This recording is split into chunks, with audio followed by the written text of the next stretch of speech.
Dak is always going to say all the right things. He's under contract for this year at $31.4 million. Next year, the Cowboys can tag him again. The price increases to $37.68 million. My guess is if they apply the tag, he'll take it and he'll stay for one more year. But do you think he wants to be with the Cowboys both now and in the future?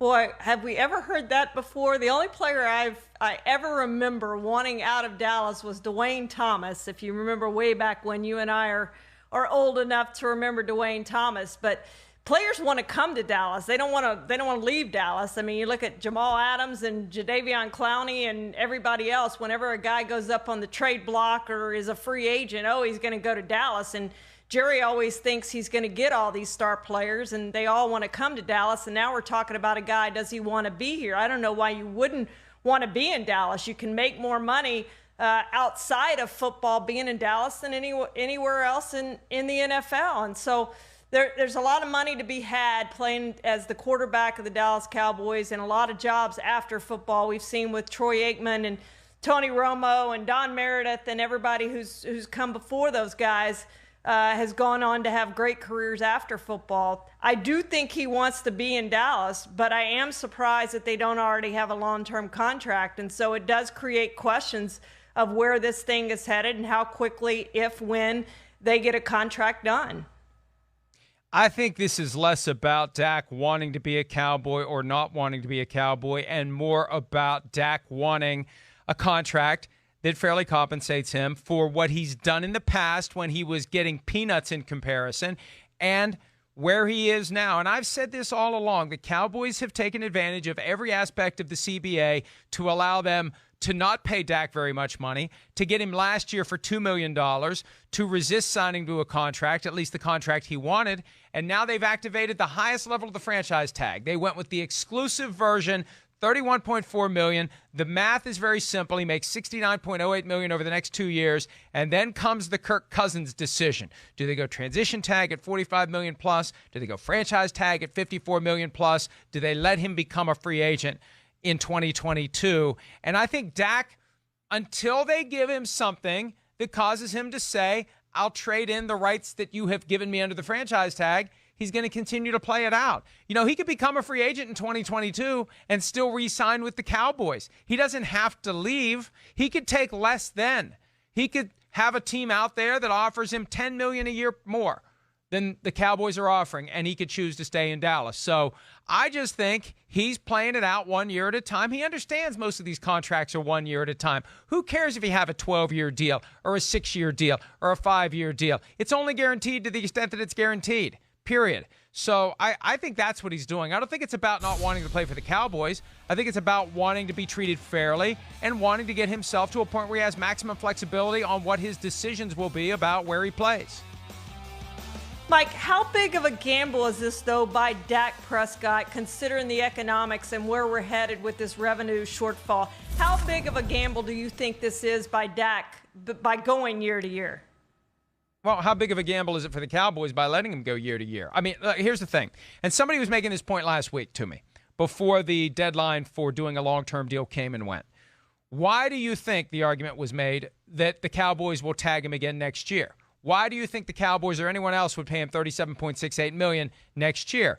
The answer is easy. The Cowboys already are paying him $31.4 this year. They could have gone with the lower franchise tag. They could have saved $4 or $5 million this year, and all they would have given up was the possibility that someone would come in, sign him to an offer sheet that they couldn't or wouldn't match, and they'd get 2 first-round picks as compensation. They weren't interested in saving the $4 or $5 million and taking that risk. That tells me they want him.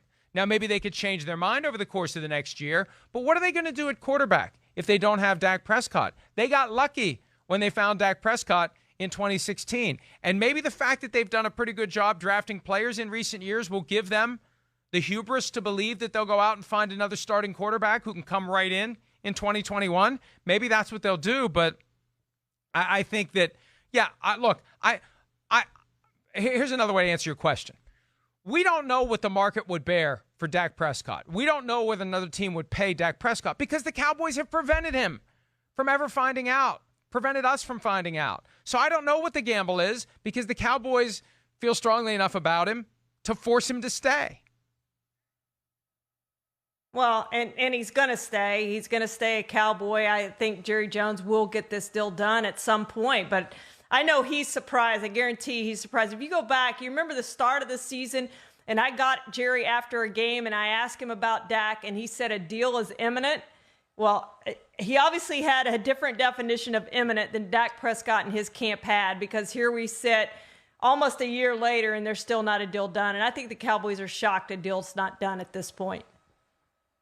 And on the point that Dak Prescott can make much more money off the field in Dallas than he can anywhere else, I did have someone point out to me last week when that issue came up, Quincy Carter and Chad Hutchinson did not make any money off the field. Good point. You have to win. But I guess you have to be good, right? You can't be bad. If you're a bad Cowboys quarterback, you're not getting any endorsements. But the bar is lower if you're good, and you do set the table to get yourself into a broadcast booth when your career ends. But that's one thing Dak has been consistent about, Shireen.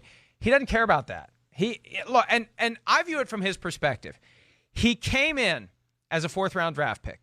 He saved their butts in 2016 when Tony Romo all of a sudden couldn't play.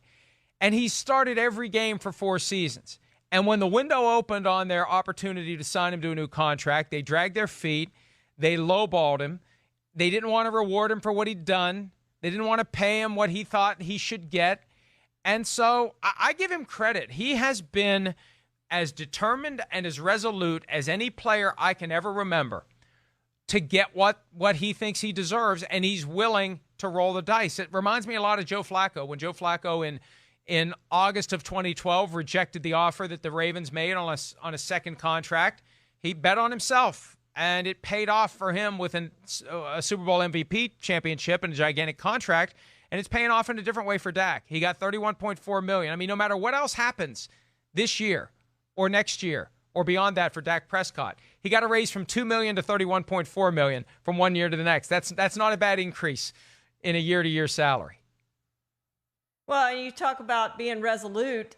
You know, the Cowboys always think they can get these deals done because they talk to the player. They get the player on the phone and say, hey, here's the reasons we need to do this. Here's what we're offering, et cetera, et cetera.